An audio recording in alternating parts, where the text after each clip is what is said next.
कैसी बात आप कर रही हैं? रुकना, जितना रुके हुए हैं इतना रुकना नहीं चाहिए था, रुकना ही गलत हो रहा है। बिल्कुल हम प्रोटेस्ट के हक में हैं। आप प्रोटेस्ट के, आपके थ्रू माध्यम से देश के नेताओं तक, शुभ चिंतकों तक, सिंसियर लोगों तक, बुद्धिजीवियों तक ये मैसेज पहुंचाना चाहते हैं कि हमारा दम घुट रहा है। आप हमारा दम मत घोड़ी, हमें काम करने दीजिए। जो लोग परमिशन मांग रहे हैं उनको परमिशन दीजिए, काम को ठीक तरीके से प्रोटेस्ट हो जाए। मैं पूछना चाहता हूँ, व्यवस्था ये होती है कि जिसने कब्जा कर रखा है उसको सजा हो या सजा कम, उसकी सजा से उसको बेनियाज कर दिया जाए, ये व्यवस्था हो रही है। और कितने सारे सवाल हैं, मैं वो सारे सवालों के उसमें डिटेल में नहीं जाना चाहता हूँ। तो ये तो वो गुमराह कर रहे हैं, लोगों को झूठ बोल रहे हैं, आंखों में धूल झोंक रहे हैं। खुद बताइए कि अगर वक्फ की जमीन पर किसी ने कब्जा कर रखा है और उसके लिए एक्ट में प्रोविजन था, आपने उसको खत्म कर दिया।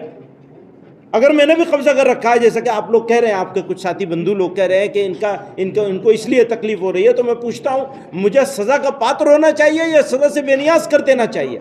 सजा मिलनी चाहिए ना मुझे, तो सजा का प्रोविजन तो आपने खत्म कर दिया। आप कह रहे हैं बहुत अच्छा हो रहा है और आपको सबको यकीन आ रहा है, तो फिर इसका तो कोई इलाज नहीं है ना। आंखों में पट्टी बांध लीजिए। मुसलमान रो रहे हैं इसलिए बहुत ही अच्छी चीज़ कर दी है इन्होंने। सबसे पहले आप लोगों का इस्तकबाल करना चाहता हूँ। हमारे लिए ये सुनहरा मौका है कि आप लोगों के साथ बात कर रहे हैं औक़ाफ़ के अमेंडेड बिल के बारे में, एक्ट के बारे में। तो 3 बातें मैं इस मौके पे कहना चाहता हूँ। पहली बात तो ये है कि बीजेपी और मुल्क में मौजूद उनके हमनवाओं और हमारे मीडिया के बंधुओं के ज़रिए से, दोस्तों के ज़रिए से ये तासुर दिया गया, ये इम्प्रेशन दिया गया कि इससे पहले का जो एक्ट था, अमेंडमेंट होने से पहले, वो अगर रहता तो जो चाहते वक्फ बोर्ड वाले कर लेते। हालांकि पहले भी जो वक्फ बोर्ड थे वो बाकायदा एक सिस्टम के तहत बनाए जाते थे, उसमें मुस्लिम सोसाइटी का कोई रोल नहीं होता था, न पहले होता था न आज है। वक्फ बोर्ड के कॉन्स्टिट्यूट करने में, बनाए जाने में सोसाइटी का कोई रोल नहीं कभी रहा, बल्कि पॉलिटिकल पार्टीज़ जो गवर्नमेंट बनाया करती थीं वो गवर्नमेंट कॉन्स्टिट्यूट करती थी। सेंट्रल वक्फ काउंसिल बन रही है तो सेंट्रल गवर्नमेंट बना रही है, स्टेट के वक्फ बोर्ड बन रहे हैं तो स्टेट की सरकारें बना रही हैं। मुसलमानों का कोई रोल नहीं होता था उसमें। हाँ, ये ज़रूर होता था कि, और अभी भी होगा, कि सरकारें अपनी मर्ज़ी के मुसलमानों को एज़ वेल एज़ अदर्स को बना लेंगे। जैसे पहले होता था कि वो अपनी मर्ज़ी के लोगों को बनाया करते थे। अब बदकिस्मती से, दुर्भाग्य से सारे मुल्क में मीडिया के ज़रिए से ये फैला दिया गया कि ये तो ऐसा लगता है जैसे कहीं बाहर से, चाइना से आके लोग बैठे थे यहाँ और आकर के इन्होंने वक्फ बोर्ड बना रखे थे और कब्जे कर लिए ज़मीन। वही पार्टी जो आज ये कह रही है कि कब्जे करते थे, वही पार्टी 2009 में ये कहा करती थी कि इनकी ज़मीनों पर कब्जे हुए हैं और हम उनके छुड़वाने में रोल प्ले करेंगे। तो 2009 से आज तक में इतनी चेंजिंग आ गई कि 2009 तक जो कम्युनिटी मजलूम थी वक्फ के मामले को लेकर, वही कम्युनिटी जालिम हो गई कि इन्होंने ये गिरफ्त कर लिया, ये गिरफ्त कर लिया, ये गिरफ्त कर लिया और ये गिरफ्त कर लिया। तो मामला वक्फ का नहीं है, मामला पॉलिटिक्स का है। मुसलमानों के नाम पर, मुसलमानों के ख़िलाफ़, मुसलमानों के लिए कभी हमदर्द बन के और कभी गाली दे के, हमदर्दी के पीछे भी गाली ही छुपी हुई है। इस एक्ट को दुर्भाग्य के साथ, दुर्भावना के साथ, दुर्भावनापूर्ण एक्ट है ये अमेंडमेंट है। ये सोसाइटी के लिए, कम्युनिटी के लिए या मुल्क के लिए, मान लो सोसाइटी के लिए, मुसलमानों के लिए ख़राब होता, मुल्क के लिए अच्छा होता तो भी हमारे सर आंखों पे हो सकता था।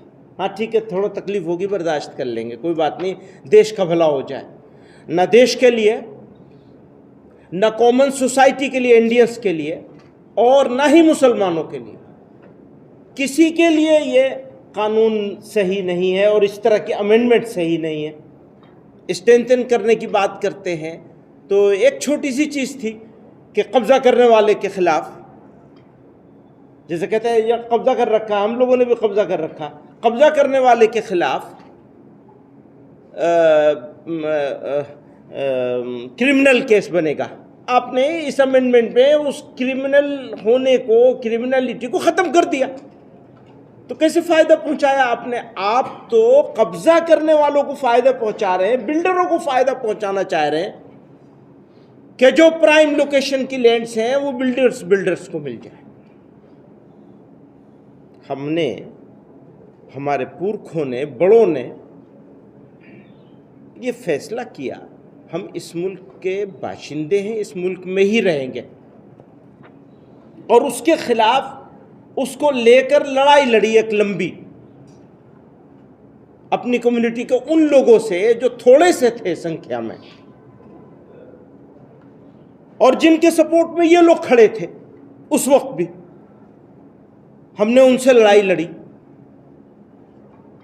और हमसे इस देश के फाउंडर्स ने, इस कंट्री के फाउंडर्स ने, आज़ाद भारत के कुछ कमिटमेंट्स किए थे। ऐसा महसूस हो रहा है कि मेजॉरिटेरियन अप्रोच के साथ उन कमिटमेंट्स को और इस मुल्क की बुनियाद रखने वाले लोगों को रोंदा जाने की कोशिश हो रही है। तो इस तकलीफ़ का इजहार, मालूम है मुझे कि मेरे ये शब्द, मेरे ये एहसास, मेरी कम्युनिटी की ये फीलिंग बहरे कानों से सुनी जाएगी, मुझे मालूम है, वो दिल तक नहीं जाएगी, क्योंकि वो एक ख़ास सोच बना ली गई है और उस सोच के तहत एक्शंस लिए जा रहे हैं। वो आदमियों से कोई मतलब नहीं है, इंसानों से कोई मतलब नहीं है। तो इसलिए कहते हैं कि भैंस के आगे बीन बजाओ, भैंस खड़ी पगुराए, हमारे यहाँ कहावत मशहूर है हिंदी की। तो सदा बसहरा साबित होगी, लेकिन मेरी एक जिम्मेदारी है इस मुल्क के, हमारे इस देश के ऐसे नागरिक होने के वास्ते से वजह से हमारी एक जिम्मेदारी आई है, एक रिस्पॉन्सिबिलिटी हमारे ऊपर आई है कि हम गरीब कुचले ऐसे लोगों को जिन्हें साइडलाइन कर दिया गया, जिन्हें रोंदने की तैयारी कर ली गई और रोंदा जा रहा है, उनकी तरफ से दिल की तकलीफ़ का इजहार कर सकूं। तो बस सवालों के जवाब नहीं है मेरे पास, क्योंकि जो सवाल हैं उन सवालों को सुनता हूं मैं तो मुझे समझ आता, सोचता हूँ ये इन लोगों के पास से शर्म नाम की चीज़ ख़त्म हो गई, एकदम शेमलेस हो गए सवाल करने वालों के बारे में सोचता हूँ। जिस तरह के सवाल आते हैं, तो बहरहाल मुझे फिर एक मर्तबा शुक्रिया अदा करूँगा आप लोगों का इस बात के लिए। लड़ाई जारी रहेगी, ख़त्म नहीं हो, और जो कुर्बानी देनी पड़े, पहले भी दी गई है, आज़ादी से पहले भी कुर्बानियाँ दी। अगर लड़ना पड़ेगा लड़ेंगे, सब्र करना पड़ेगा सब्र भी करेंगे, और कर रहे हैं निहायत सब्र के साथ। पूरी कम्युनिटी न्याय के इंतज़ार में। और ये भी कह दूं मैं आपको कि इस देश के लोग खूबसूरत मुल्क है, लोग ऐसे नहीं हैं। कुछ हैं जो ये सब इस तरफ ले जाना चाह रहे हैं, तो हम अकेले नहीं हैं इसमें, ये भी यकीन है। आप में से ही बहुत सारे लोगों का हमको भी साथ मिलेगा, मुल्क का साथ मिलेगा। बदलेगा वक्त, सुबह भी होगी, हमेशा तो रात नहीं रहेगी, वक्त करवट लेगा। असदुद्दीन ओवैसी साहब ने 19 तारीख को दारुस्सलाम में हैदराबाद में कहा है कि वो मौलाना खालिद सैफुल्लाह रहमानी की क़यादत में, मुस्लिम पर्सनल लॉ बोर्ड की क़यादत में एक मीटिंग करने जा रहे हैं। अब आपके यहाँ भी हुआ, तो अलग अलग ये इनफरादी तौर पर सब करेंगे, इज्तिमाई तौर पर, यानी all India Muslim personal law board के अंडर अम्ब्रेला आप लोग कोई तहरीक का आगाज़ करेंगे या ये अलग अलग होगा? ये जहाँ जहाँ जिसको जो मौका मिलेगा करेगा, और करना चाहिए। सबको अपने अपने हिसाब से, अपनी अपनी ताकत, अपनी अपनी ज़रूरत, मौके के हिसाब से ताकत लगानी चाहिए। तो वो ठीक है, सब यहाँ जिसको जहाँ जो मौका मिले उसको करना चाहिए। जमीयत कुछ प्लान कर रही है क्या सर? कहाँ प्रोटेस्ट करेंगे? जी हाँ, कुछ कर रहे हैं। जो पॉलिटिकल डिक्शनरी है उसमें एक वर्ड है अपीसमेंट। प्राइम मिनिस्टर ने यही कहा कि ये वक्त जो हमने एक्ट लाया है ये अपीसमेंट का दरवाज़ा बंद कर दिया है। इस पर आप किस तरह का रद्द-ए-अमल ज़ाहिर करें? तो अभी तो मैं सारी बातें इतनी सारी कह चुका हूँ, वो सब इसी के जवाब में, इसी बात के जवाब में कहा, इसी बात के जवाब में कहा है मैंने कि जो बातें वो सब कह रहे हैं वो हम तो आज भी इस पहले वाले एक्ट को भी हम चाहते थे कि और अच्छा होना चाहिए। गलत इतना वो उतना यूज़फुल नहीं था जो कब्ज़े हो रहे हैं उनको हटाने के लिए।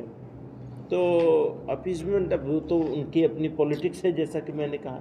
जमीयत लगातार ये कहता रहा है कि हिंसा नहीं होनी चाहिए, शांतिपूर्ण प्रदर्शन हो। 2 घटनाएं हमने देखी, मुजफ्फरनगर में गया कवर करने, वहाँ 300 लोगों को पट्टी बांधने पर नोटिस दी। लेकिन उसके विपरीत मुर्शिदाबाद में, पश्चिम बंगाल में ऐसी घटना हुई है कि लोग वहाँ मारे जा रहे हैं, प्रदर्शन रुक नहीं रहा है, हिंसा 2 समुदायों के बीच फैल गई है, असर तो नहीं हो रहा है। तो कहीं ना कहीं लोग तो शामिल हैं कि वक़्त के नाम पर शुरू होता और हिंसा। देखिए कि आज एक पूरा जिला जल रहा है। मुर्शिदाबाद में जिस तरीके से पिता पुत्र, अब ये जो सवाल आप मुझसे कर रहे हैं ना, ये सवाल आपको होम मिनिस्टर से करना चाहिए, देश के होम मिनिस्टर से सवाल करना चाहिए। क्यों मुर्शिदाबाद जल रहा है, कौन रिस्पॉन्सिबल है इसके लिए? मुसलमान को, इसके लिए भी मुसलमान को रिस्पॉन्सिबल बना देंगे आप? मंत्री साहब आपसे सवाल मेरा ये है, क्योंकि आपने खुद कहा कि हिंदू मुसलमान तक सीमित नहीं है ये वक्फ का बिल, और ये सिर्फ मुसलमानों के लिए नहीं पूरे देश के लिए खतरनाक है। आप एक बार अगर सिर्फ एलोबरेट कर दें, बता दें कि कैसे ये देश के लिए और समाज के लिए खतरनाक है, तो थोड़ा सा बताएं। मैंने बहुत सारी मिसाल दी हैं और उसमें मौजूद है जो आपको पर्चा दिया गया है। तो ये तो फैक्ट है कि ये सबके लिए नुकसानदेह है और किसी के फ़ायदे के लिए नहीं किया गया है। ये किसी के फ़ायदे के लिए नहीं किया गया है, ना मुसलमानों के फ़ायदे के लिए, ना कॉमन सिटीजन्स के फ़ायदे के लिए, ना देश के फ़ायदे के लिए, किसी के फ़ायदे के लिए नहीं। लेकिन मौलाना बहुत सारे मुसलमान हैं वो कह रहे हैं कि बहुत सही है बिल, बहुत अच्छा आया, अलग अलग तंजीमों के भाई लोग जो इसको समझ रहे हैं आपके नज़र में वो बहुत अच्छे लोग हैं, तो मुबारक हो आपको भी और उनको भी। शुक्रिया। मुझे नहीं, मैं उनको कह रहा हूँ कि वो अच्छा कह रहे हैं मीडिया पे। हाँ, वही मैं कह रहा हूँ ना, मुबारक हो उनको। लेकिन मंत्री साहब, आप किसी को अच्छा लग रहा है तो उन्हें मुबारक हो। आप कह रहे हैं कि एतदाद नहीं होना चाहिए, किसी तरह का हिंसा नहीं होना चाहिए। मुर्शिदाबाद के अंदर जहाँ पे हिंसा हुई है वहाँ पे कई दुकानों में बाकायदा वो पेपर्स जो कि एंटी वक्फ लॉ के अंदर जो है वो दिए गए वो मिले हैं। तो जो ये प्रोटेस्ट हो रहा है ये हिंसक हो रहा है, हर जगह पर अब हिंसा फैल रही है। आपको नहीं लग रहा इसको लेकर भी आपको लग रहा है कि ये प्रोटेस्ट हिंसक हो रहा है? तो प्रोटेस्ट हो कहाँ रहा है ये तो बता दीजिए, हो कहाँ रहा है प्रोटेस्ट? जब ये मामला कोर्ट में था तो आप लोग थोड़ा और देर रुक नहीं सकते थे, इतने जल्दी इस बात पे रिएक्ट? कैसी बात आप कर रही हैं? रुकना, जितना रुके हुए हैं इतना रुकना नहीं चाहिए था, रुकना ही गलत हो रहा है। मंत्री साहब कोई रूपरेखा कार्यक्रमों की आगे तैयार की है क्या? कहाँ पे साथ करेंगे? सुनिए, ठीक है, वो वक्त आएगा, जब वक्त आएगा तब बताएंगे। एक सवाल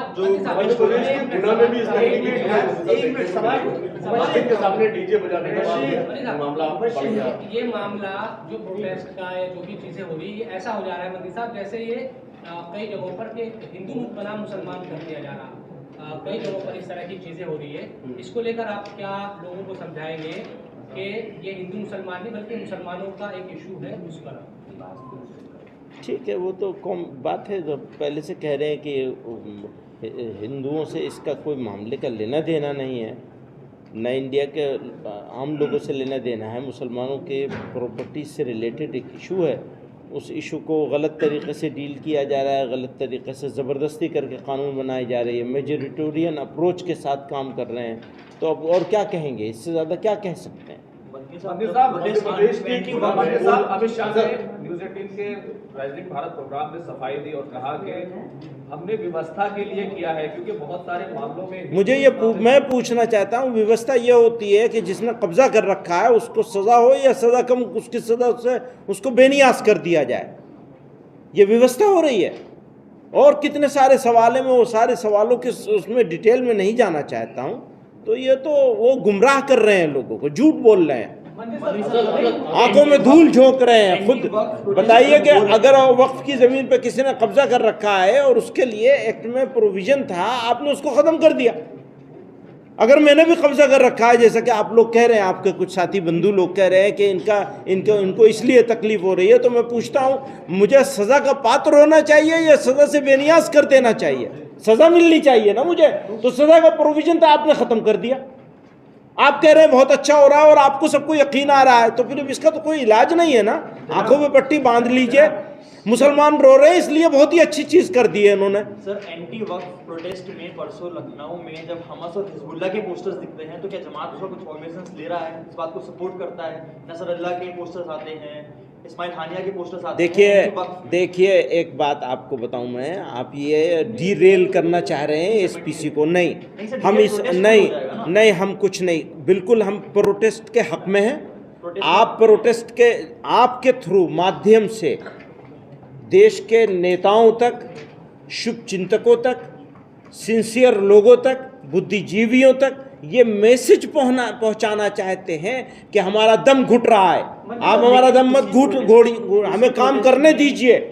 जो लोग परमिशन मांग रहे हैं उनको परमिशन दीजिए, काम को ठीक तरीके से प्रोटेस्ट हो जाए। आप वो बातें कर रहे हैं, दूसरी बहुत सारी बातें हैं जो कहकर मैं शेमफुल एटीट्यूड नहीं अपनाना चाहता हूं। ये सवाल जिस तरह से खड़े किए जाते हैं, मैं उसको पहले कह चुका हूं कि ये बहुत शेमफुल है जिस तरह से सवाल खड़े किए जाते हैं।